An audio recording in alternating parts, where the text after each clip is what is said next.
ராமு, நீங்கப்பா இங்க வந்த? ஒண்ணு இல்ல, நீ வந்த மாதிரியாதான் நானும் வந்தேன். அவன் உங்களுக்கு தெரியுமா? இவன் என்னுடைய ஃப்ரெண்டு. அவன் உனக்கு தான் ஃப்ரெண்டு, ஆனா அவங்களுக்கு நான் டிரைவர். டிரைவரா? அது மட்டும் இல்லைங்க, இன்னும் கொஞ்ச நாள் எங்க வீட்டு மருமக பிள்ளை. ஆமா, இத்தனை நாள் வரைக்கும் நான் முன்னால உட்கார்ந்து வண்டி ஓட்டுறேன், பின்னால உட்காந்துக்கும். இன்னும் கொஞ்ச நாள்ல நாங்க 2 பேருமே முன்னால உட்காந்துருவோம். நாங்க 2 பேரும் பின் சீட்ல உட்காந்தா நீ வண்டி விடுவியா? அக்கா கல்யாணம் முடிஞ்சாதான் நம்ம கல்யாணம்னு அப்பா சொல்லிருக்காரு. நீ காதலிச்செல்லாம் போதும், சட்டு புட்டு கல்யாணத்தை பண்ணிக்க. அக்கா, அப்பா உங்களை எங்கன்னு கேட்டாரு. பார்க்கல படிக்க போயிருக்கீங்கன்னு சொன்னேன். பார்த்தனே, இவங்க படிச்ச லட்சணத்தை புத்தகம் எல்லாம் படிச்சாங்களே. சீதா சீதா, இந்த அதிசயத்தை நம்ம ஐயா கிட்ட சொல்லி நம்ம 2 பேர் கல்யாணத்தை ஒண்ணா வச்சுக்க சொல்லாமா? அது அவ்வளவு சுலபம் இல்ல. எங்க அம்மாவோட சம்மதம் கிடைக்கிற வரைக்கும் இந்த விஷயம் நமக்குள்ளே இருக்கட்டும். பார்வதி, இந்த ஸ்கூல்ல நிறைய பேர் இருக்கிறதுனால சிலருக்கு கட்டாய ஓய்வு கொடுக்கும்படி நிர்வாகர்கள் உத்தரவு போட்டிருக்காங்க. அதுல உன் பெயரையும் குறிப்பிட்டிருக்காங்க. அப்படின்னா இனிமே நான் இங்க வேலை பார்க்க முடியாதுங்களா? ஆமாப்பா, இந்த ஸ்கூலுக்காக நீ எவ்வளவோ உண்மையா உழைச்சிருக்க. உன் சேவையை என்னைக்குமே இந்த ஸ்கூல் மறக்காதம்மா. இந்த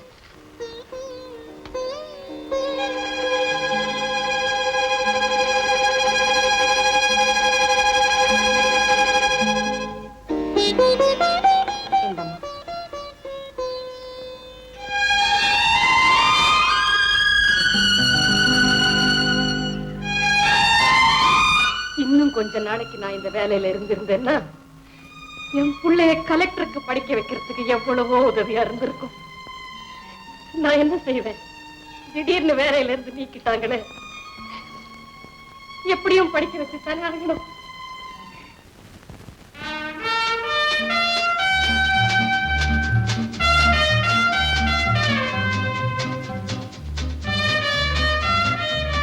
வணக்கம் சார். வணக்கம். ஓ, வாங்க மிஸ்டர் கதிரேசன், உட்காருங்க. பரவாயில்ல சார், நான் உங்க மாணவன்.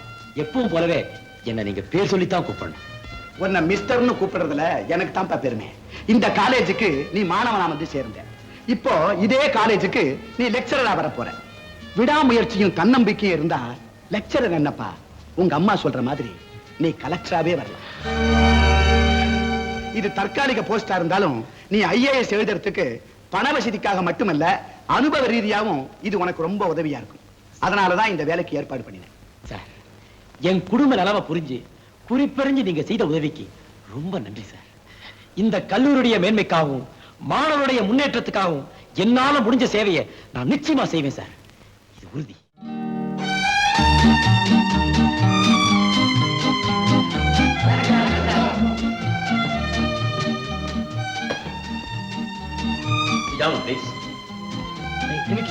புது லெக்சர் வந்திருக்காரு, கொஞ்சம் கூட மரியாதை இல்லாம உட்கார்ந்துட்டு இருக்கேன். டேய், உனக்கு தாண்டா அவன் புதுசு.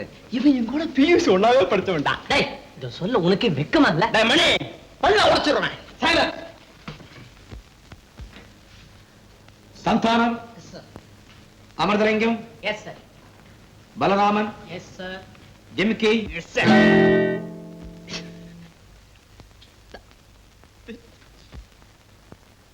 மணி, yes sir. Ravi, yes sir. Sundaram, yes sir. Gopal, yes sir. Yes sir.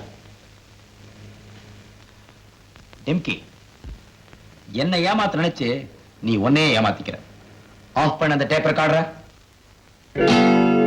நண்பர்களுக்கு நல்லதுக்குத்தான் துணை இருக்கணும். கெட்ட காரியங்களுக்கு துணை போனா நீயும் கெட்டு போயிடுவ. இனிமேலாவது உன் குணத்தை மாத்திக்க. Sit down. I say sit down. மாணவர்களே, 50 காப்பியங்களில் ஒன்றான சிலப்பதிகாரத்தை இப்போது நான் உங்களுக்கு பாடமாக நடத்தப் போகிறேன். சிலப்பதிகாரம் என்னும் அப்பெயர் சிலம்பு காரணமாக வந்தது என்பது வெளிப்படையாக தெரிந்த உண்மை. அந்த சிலம்பு 3 முக்கியமான நிகழ்ச்சிகளுக்கு காரணமாக இருந்திருக்கிறது.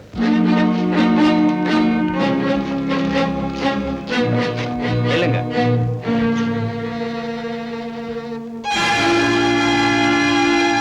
கிளாஸுக்கு லேட்டா வந்தது இல்லாம என்கிட்ட அனுமதி கேட்காம உட்கார போறீங்களே, கொஞ்சமாவது டிசிப்ளின் வேண்டாம்? நீ யாரா எங்களுக்கு புதுசா வந்திருக்கிற லெக்சரர்? ஃப்ரெண்ட்ஷிப் எல்லாம் வெளியில, இது கிளாஸ் ரூம். நீ ஸ்டூடெண்ட், நான் லெக்சரர். அத மனசுல வச்சுக்கிட்டு மரியாதையா பேசு. நீங்க 5 பேரும் லேட்டா வந்ததுனால நான் உங்களுக்கு ஏற்கனவே ஆப்ஷன் போட்டுட்டேன்.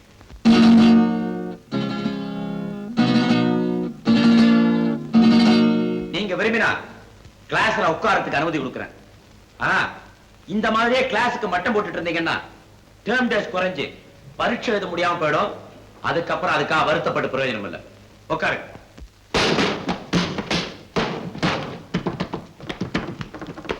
சிலப்பதிகாரம் என்ற பெயரை இந்த நூலுக்கு வைப்பதற்குரிய காரணத்தை இளங்கோவடிகள் வெகு தெளிவாக விளக்கி இருக்கிறார்.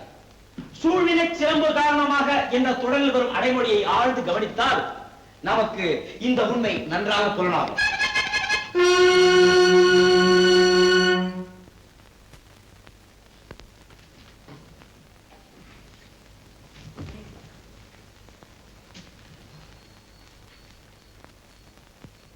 சிலப்பதிகார கதைக்கு 3 சிலம்புகள் தேவை.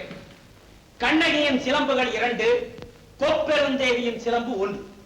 கண்ணகியின் சிலம்புகள் ஒவ்வொன்றும் காப்பிய நிகழ்ச்சிக்கு இன்றியமையாதது.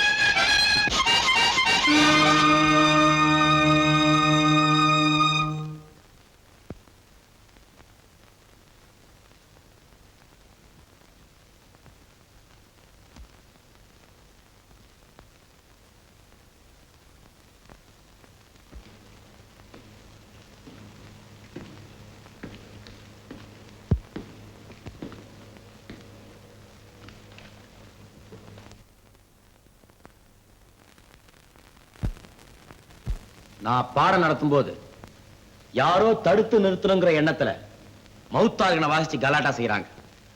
அவங்க எங்கிட்ட வந்து மன்னிப்பு கேட்கிற வரைக்கும் நான் பாடம் நடத்த போறதில்லை.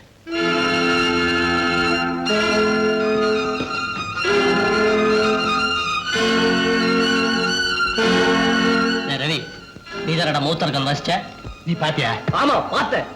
உன்னால எல்லா மாணவர்களையும் அவர் தப்பா நினைக்கப்படுறார். மரியாதையா மன்னிப்பு கேளு.